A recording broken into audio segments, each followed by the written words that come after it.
سلام، نسیم هاشمی هستم، کارشناس فروش شرکت وستا.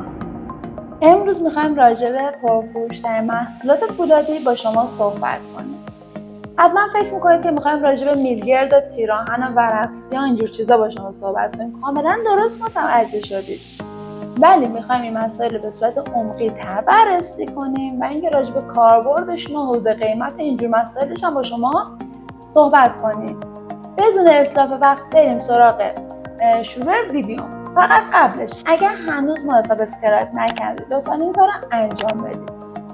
دوستان، ما بیشتر فعالیتمون توی پیج اینستاگرام و سایت شرکته که هر دو رو براتون میذارم و بقیه راههای ارتباطی هم میتونید مشاهده کنید. اگر دوست داشته باشید میتونید ما رو در اون اپلیکیشن دیگه هم دنبال کنید. خب بریم سراغ شروع ویدیو.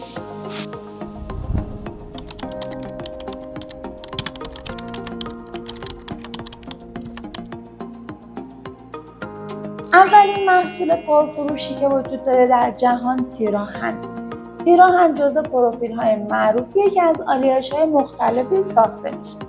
کاربرد تیراهن بیشترین کاربردش صنعت ساختمان سازیه که چیکار میکنه؟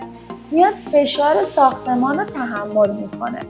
تیراهن از دو بخش تشکیل شده، جان و بال. جان اون قسمت میانه تیراهن رو میگن و بال هم که لبه های کناری تیراهن رو میگن.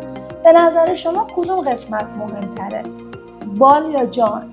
قیمت تیراهن به خاطر نوسانات قیمت و اینکه تو کارخونه‌های مختلف با آلیاژهای مختلف تولید میشه خب خیلی متفاوته.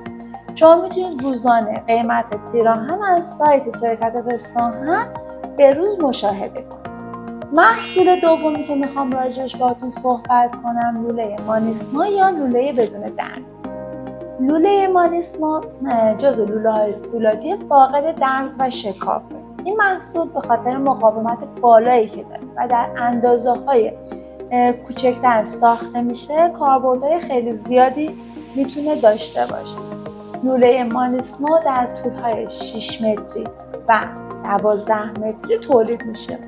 فکر میکنید کدومش پرکاربردتره؟ 6 متری یا 12 متری؟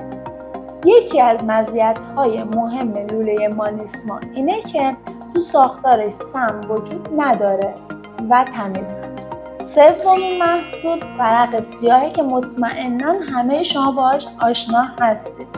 ورق سیاه از استحکام بسیار بالایی برخورداره که این باعث شده تو صنایع مختلف بتونن ازش استفاده کنن و اینکه هزینه‌های ناشی از این ورق نسبت به ورق‌های دیگه میتونه کمتر باشه باعث شده که جزو پرفروش‌ترین ورق‌ها محسوب بشه ورق سیاه. چهارمین محصولی که میخوام راجعش باهاتون صحبت کنم لوله سیاه یا صنعتی. لوله سیاه یا صنعتی لوله فولادیه که فاقد پوشش گالوانیز است.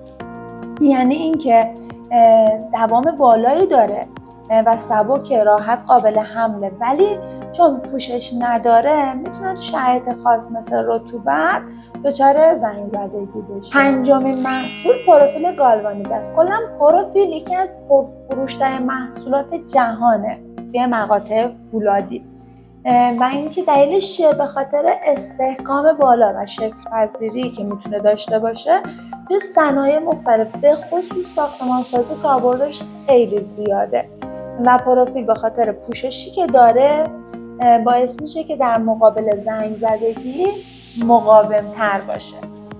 محصول بعدی و ششمین محصولی که میخوام راجبش باهاتون صحبت کنم ورق استیل ضد زنگ. ورق استیل ضد زنگ آلیاژش به صورتیه که کربن ناچیزی در اون وجود داره. تقریباً 2% کربن داره و اگر این میزان کربن را بالا ببرم باعث میشه که شکل پذیری ورق کاهش پیدا کنه ولی در عوض مقاومتش افزایش پیدا کنه. این هم یکی از پرفروش‌ترین محصولاییه که توی جهان فروش میره.